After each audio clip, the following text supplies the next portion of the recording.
And so, Eskra, as you cast your blades out towards a boss, and he got there and he connected with Vilania, and the chronolith is activated, and this orange tendril of light reaches out and grabs you. As you are pulled towards the chronolith, you blink and you look around, and now you are in an orange dimension. The sky is orange, the ground is this orange purple sand. As you look around, you see around you there are these 6 tendrils of orange energy that hold you in place as you float in the air. Then you look in front of you and you see the visage of Kinnear. Huge, huge, huge, wider than you could ever imagine. Power surging through her being. She looks towards you and she goes. As she does that, the tendrils connecting you, 5 of them go ping, ping, ping, ping, ping, ping. And there's one that is left, one wrapped around your waist. She looks and she says, "Witness." And she pushes her finger, and the tendril pulls you towards this portal. As you go through the air and you land. And you are in a city, a bustling city, a beautiful city. A city that you wouldn't have seen like this, but you would know to be Narfel, where you are from, in the continent of Bajith. You look around, and you go to stand up, and you hear, "Eskra?" And you turn around, and you see a woman, a tiefling woman. She's got the purple skin, horns that arch around and then come around and go out. She says, "It's me, Eskra." Well, this is hard to explain. Okay, you're Eskra, I'm Eskra. But I'm Eskra. This is a world where... one second. This is a world where... Well, I guess I could kind of just show you. She reaches her hand down towards you as you're lying on the ground. I'll slowly reach my hand out. She takes your hand and helps you up as this carriage comes rolling towards you, and just sort of moves through you. Like you're not even present in this world. It keeps Trying to moving. like flinch for a second. Yeah, that gets used to. I'm sure that takes getting used to. And you are right now. You are in your tiefling form, but you still have your normal attire on. This other Eskra, seems to have this sleeveless dress that comes down around the neck and heads down to the hips, to where it sort of opens up towards the bottom to this like furry material that goes down towards right below the knees. She's got these black pants that tuck into these maroon boots, and she takes your hand. She goes walking to this beautiful house, just almost as close to a suburban house as possible. That's along this neighborhood. It's a nice little cottage, and you see out in the front another tiefling woman, and she goes there and she says, "Do you know who that is, Eskra?" You would recognize it as... I need to get this correct. You recognize it as...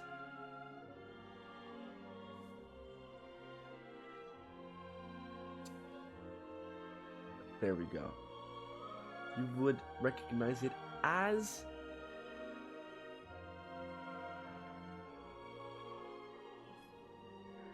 Hythel.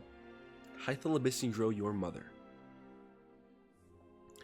You see her... I don't think I would recognize her. Okay. Only because she died before, like, around your birth. Exactly. Yes. She died when I was born. Yeah, during birth. Okay. So she say, "Do you recognize who that is?"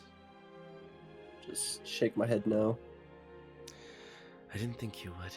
As you hear behind you, Uh, you wouldn't know. You hear behind you, uh, Mom! And you look behind and you see another version of you, identical to the one that's talking to you. But she runs and runs through you, to which the tiefling woman who is now in the front has her apron on top of her white sort of frilled shirt as she is gardening in the front lawn. She looks and she says, "Oh, Eskra, my baby," and she hugs her. That's our mom. And, like, not saying it anything verbally, but kind of like mouthing "Mom" Yeah. as tear kind of falls down. This is a world where none of that horrible shit happens to us. This is a world where... I'm trying to find the exact things here. Hold on. This is a world where...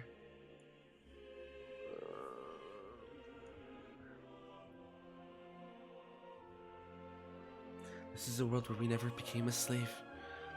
The kingdom was never destroyed. There was never a war over it. These people, there was no Black Dominion. There wasn't even a wisp. No, Chain Oblivion, none of that. The kingdom was perfectly fine. And we were just born in it. Why am I being shown this? A boss activated that chronolith. And when he did, it pulled you through possibilities of time. And this was the one that latched onto you.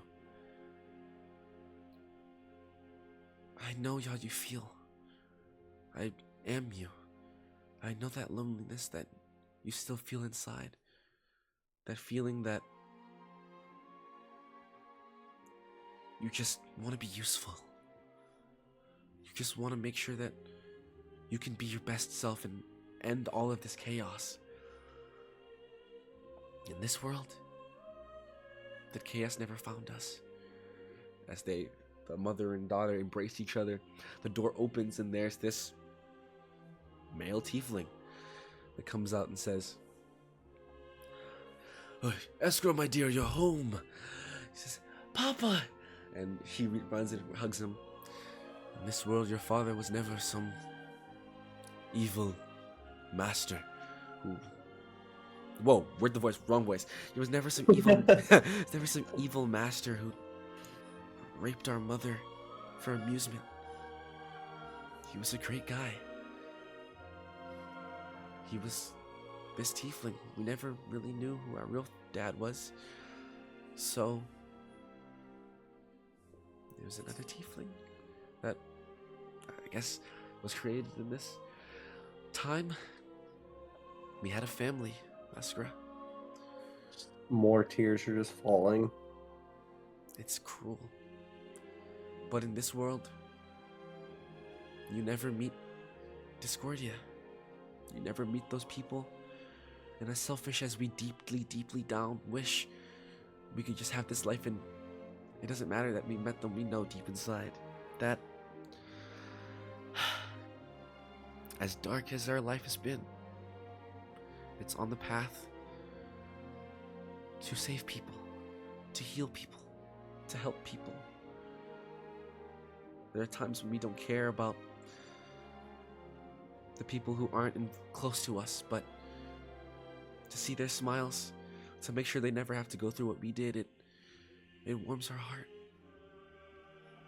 And the Eskra here, she never has to worry about that, that's true, but she also stays here. She doesn't get to explore new things, learn new things. She does get to sleep, though. Maybe one day. I'm glad she's happy, though. She deserves it. You deserve it, too, Eskra. You deserve it. And I hope that one day, after all of this is done, after we finish all of this pain and bloodshed, we can live in a house like this. We can find whatever it is that makes us happy. That we all can. but there's just so much pain that we have to go through first. That we've been through.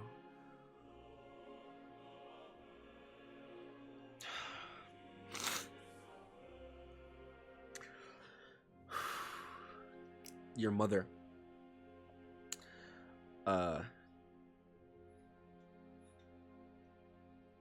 takes your hand, not your hand, but the Eskra this time's hand, and leads her towards you guys. And it looks like they're getting ready to head through when they pass through you. To which your mother says, "Oh, I forgot my coin purse. Walter, can you please take Eskra down to the market? She could use a new dress." He says, "Yes, dear. Just catch up, okay?" And he takes Eskra and goes hawking off. The mother runs back inside and comes back out to see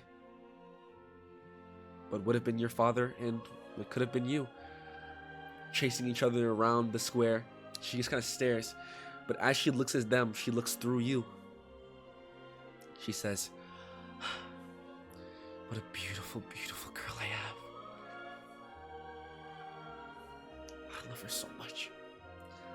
As the dog runs out the house and says, or runs out the house, and she, "No, go back inside. Go back in." All right, come on, let's go.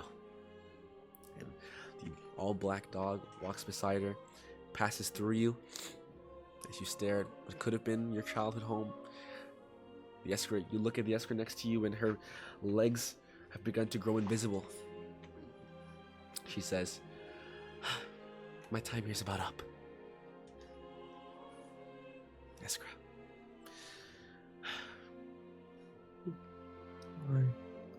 Don't know what to say. I wouldn't either. But I'll say your words for you. You're a beautiful, beautiful girl who deserves the world, deserves joy. It's hard because we've been on the move so much recently. The second we touched down in Zelzibar, we just been on the move, trying to get to Ollivander, and then we meet these people and they're trying to fight Veldrin, and we have this whole thing with Tharizdun and the Chain of Oblivion, and we wonder who could be chasing us. It's so much, but we're strong. We'll make it. You'll make it. And I know that because I'm you. Thanks, me. No problem, me. As the form disappears and time around freezes, the area around you, what you can see, flakes away like a puzzle and wisps into this tornado around you, to which you are thrust back to from whence you came, back underneath Gaspard. And that's where we're going to end your session for today. Okay. Yeah. Yeah.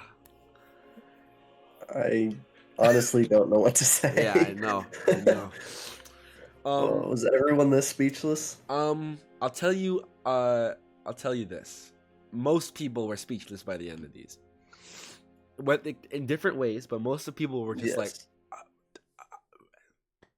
Yes. I'm guessing everyone had their own little version they saw.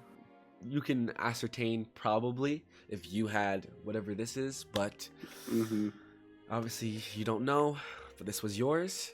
Here's the NDA that Oh, go ahead. What were the numbers for the rolled dice? Which ones? Did that matter? The bot rolling, the D100. Whoever was closest to my number, I just did it in the order. Whoever. Okay, gotcha. I didn't know if that had any correlation. No. I just did it in order of whoever was closest to my 43. Gotcha. Yeah. You were saying though? Oh yeah. Oh yeah. So I gave the NDA to everybody. When you go back, you can't say what happened here. You can't say what happened to you, what happened to Eskra. You can't say that it was time related. What you can say is you can say your reaction, how you felt in the moment, but you can't say what happened. You can say it in character if you so desire, but just don't tell them until next session or the session after, whenever we get time for you guys to talk. Gotcha. But yeah, thanks for coming out. What's happening with the fight or anything? When you get back, you are placed right back in the exact same spot you were. Everybody, you look around and everybody is still there. Okay. I don't know. Interesting. But we will find out. We'll find out All right. hopefully next week. Do you want Blake in here? Yes, go ahead and send Blake in here. All right. Let's wrap this up.